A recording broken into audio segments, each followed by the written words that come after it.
বুজি নোপোৱা কিয় মোৰ ফালেতো এবাৰ ভাবি চাব লাগে সেইবোৰ বাদ বহুত কথা কৈ নাথাকিব মুঠৰ পৰা মোৰ মালখিনি এতিয়াই পঠাই দে নহ'লে মোৰ গুদাম খালী হৈ ৰ'ব যিখিনি বিধান মই পঠাই দিম বাৰু চিন্তা নকৰিম এতিয়া ৰাখিছো হা দাদা তই ভাতকেইটা খাই লোৱা নিলে ভাতকেইটা সোনকালে খাই ল'ব পাৰ মোৰ ভাত খাবলৈ মন নাই বুজিছ তই খাব যা নহয় দাদা ভাতকেইটা সোনকালে খাই ল'ব পাৰিলে আৰু একেলগে খাব পাৰিলে ভাল লাগে দেচোন মই তোক কৈছো নহয় বহুত কথা কৈ নাথাকিবি মোৰ মাথা আজি বেয়া হৈ আছে দাদা মইতো কৈছো তই এইবোৰ বিজনেছ বাদ দে হা এইবোৰ ব্যৱসায় কেতিয়াবা আমাৰ সকলো বিপদ ঘটাই আনিব মইতো কৈছো তই এইবোৰ সোনকালে বাদ দে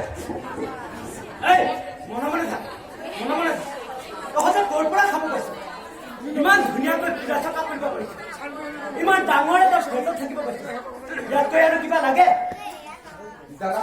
এটা ডাঙৰ অট্টালিকাই এটি সুন্দৰ কাপোৰে এই সুন্দৰ গাড়ীয়ে তাৰ সুখ আৰু আনন্দ মিলিব নোৱাৰে দাদা এটা ভঙা জুপুৰিত থকা লোকেও এই সুখ আনন্দ লৈ পৰে কিন্তু এটা ডাঙৰ অট্টালিকাত থকা লোকেও এই সুখ আনন্দ লভিব নোৱাৰে দাদা তই মোক বিশ্বাস কৰা নাই দাদা তই ঠিক কৈছ ভাইটি তই পঢ়ি শুনি জনা হলিতো সেইকাৰণে এতিয়া কৈয়ে থাকিবি ক'বলৈ দিছো কৈ থাক কিন্তু এই ভাইটি যদি তই কোৱা কথাবোৰ আমাৰ ঘৰখনতে হয় দাদা তই মধুৰ মুখত যিকোনো কথা কৈ নাথাকিবিচোন মুঠতে মইতো কৈছো তই মদ খোৱাটো সোনকালে বাদ দে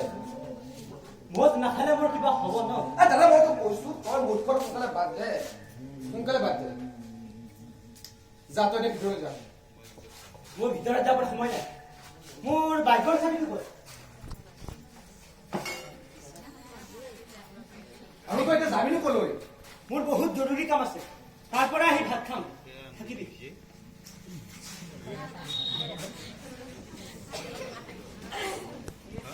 আৰে ভাই জীবন তোমাৰ দৌড়ালে ইমান দূৰে কলে গ'ল মই মাত্ৰ নামাতিলে একদম দুৰ্গা গাড়ী দিবা তেওঁলোকৰ বিজি মানুহ আমি বাৰু কি বাৰ্তা পাম পিছে তই ঘৰত থিয় মতো আহি লৈছ মানুহৰ আকৌ তুমি গম নোপোৱা নেকি এই নহয় মই এবাৰ ইলেকশ্যন খেলিছো নহয় হয় নেকি তই ইলেকশ্যন খেলিছ তই মোক ক'লেহে গম পাম সেইকাৰণে মই মানুহৰ মূৰটো আনি লৈছো কাৰণ এই মানুহৰ মূৰটো থকাৰ কাৰণে বিজ্ঞানৰ আজি ইমানবোৰ অৱদান হ'ব নহ'লেচোন বিজ্ঞানৰ অৱদান সম্ভৱেই নহ'লহেঁতেন তই ঠিক মাথা মাৰি লৈছ দেই পিছে তই এবাৰ কোনটো দল ল'লি মোৰ কোনো দলৰ প্ৰয়োজন নাই মই নিৰ্দলীয় তইতো জানই জীৱন মই সৰুৰ পৰা অকলশৰীয়া সেইবাবে মই নিৰ্দলীয় ল'লো পিছে তই মোক এটা ভোটটো দিবি দেই তই একদম টেনশ্যনে নলবি মই তোকে ভোটটো দিম পিছে তই ভোটত জিকিলে ৰাইজক কি উপকাৰ কৰিবি মই অসমৰ জ্বলন্ত সমস্যাবোৰ সমাধান কৰিম আৰে তই আৰু তই কেনেকৈ তই পিছে একফালৰ পৰা মোক অসমৰ জ্বলন্ত সমস্যাবোৰ কৈ যাছ বানপানী সমস্যা বৰষুণৰ সমস্যা খাদ্য সমস্যা আকৌ তেনেহ'লে মই খাদ্য সমস্যা সমাধান কৰিবলৈ হ'লে মানুহৰ পাকস্থলীকেইটা ছিঙি আনিম আৰু বানপানী সমস্যা সমাধান কৰিবলৈ হ'লে মই নদীৰ গৰাবোৰ ঘৰে ঘৰে চুলাই মটৰ কাটি পাতি দিম এইবোৰ কম ডাঙৰ বস্তু হাতত লৈছনে একদম ধুনীয়া বস্তু হাতত লৈছো দেই পিছে যিমান তই অলপ বহ মই পানী মোবাই থৈছো পিছত আকৌ আহিম পিছে এইবাৰ মই ইলেকশ্যনত জিকিম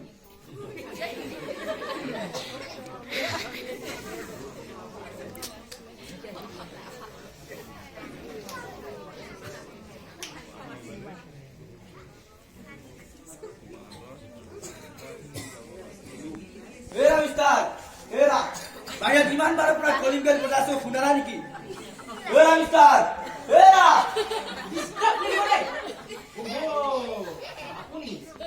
মই সেই গান শুনি আছিলো মানে আৰে মই ইয়াত বহিবলৈ অহা নাই এইখন ৰত্নাকৰ ৰাজখোৱাৰ ঘৰ নহয় জানো হয় পিছে কিবা সকাম বহু কাম আছে তেখেতৰ লগত তই ইহঁতৰ কাম কৰা চাকৰ হে তেখেতক মাত হেৰি আপোনাক এষাৰ কথা কওঁ আপুনি কিন্তু মোক বহুত নেগেটিভ পইণ্টত কথা কৈছে দেই মই এইখন ঘৰত কাম কৰা চাকৰ নহয় মই এজন বিধায়ক আৰে তোৰ দৰে গত বিধায়ক মোৰ আঙুলিৰ তলত উঠা বহা কৰি আছে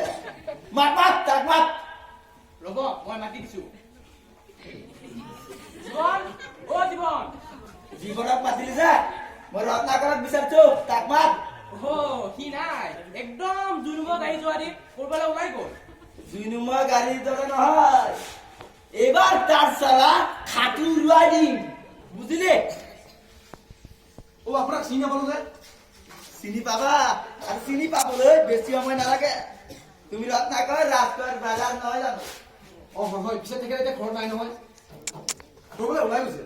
আপুনি বা কি কামত আহিলে ইয়াক ইয়াৰ পৰা ওলাই যাবলৈ ক মই তোক কেইটামান কথা কম ই শুনিলে তহঁতৰ ঘৰৰ সন্মান ঘাটি হৈ যাব পাৰে বৰ্মন তই এটা জাগৈ যা পিছৰ বাৰে বেলেগ এদিন আহিবি আহিলো দেই আপোনাক এটা কথা কৈ থলো দেই এইবাৰ কিন্তু ইলেকশ্যনত মোকে ভোটটো দিব দেই অসমৰ বন্ধত আপোনাৰ কাৰণে 12 দোকানো খোলা ৰাখিম আহিছো দেই গুণাৰ আগৰ কলিতা বিখ্যাত বিজনেছমেন কাজু কলিতাৰ পুত্ৰ তো জানাই ৰে মোৰ গুদামৰ পৰা 20 ট্ৰাক মাল উঠাইছিল কিন্তু এটকাও নিদিয়াকৈ মই তাক বহুত বিশ্বাসত মাল দিছিলো কিন্তু এই বিশ্বাসঘাতকতা কৰাৰ বাবে মই আজি তহঁতৰ ঘৰ উলিয়াব পাৰো এই স্বয়ং আগৰ নিজে গতিকে তাক কবি মই অহা বুলি মই আজি চোৱা নিগে দিছো ঈশ্বৰে কথা কিন্তু বেয়া হৈ যাব মোক এটা কথা ক'ব নেকি আপুনি সি বাৰু আপোনাক কিমান টকা দিব আছে প্ৰায় 25 কোটি টকা হ'ব বাৰু ইয়াৰে মই কৈ দিম মই এতিয়া আহো কিন্তু তাক পলাই ফুৰিব নিদিবি সকলো ফালে চেনাৰ পুতি থোৱা আছে ধৰিব পাৰিলে তাক চালা চেটাপ কৰি দিম অ'কে বাই বাৰু ইমান টকা তাকো এইবোৰ গুণ্ডাৰ লগত সি লেনদেন কৰিব লাগেনে বাৰু তাকো এইবোৰ গুণ্ডাৰ লগত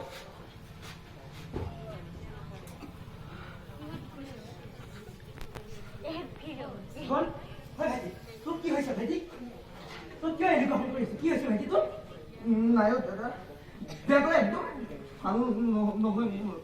ৰবি মই ডাক্তৰক এটা ফোন কৰি দিওঁ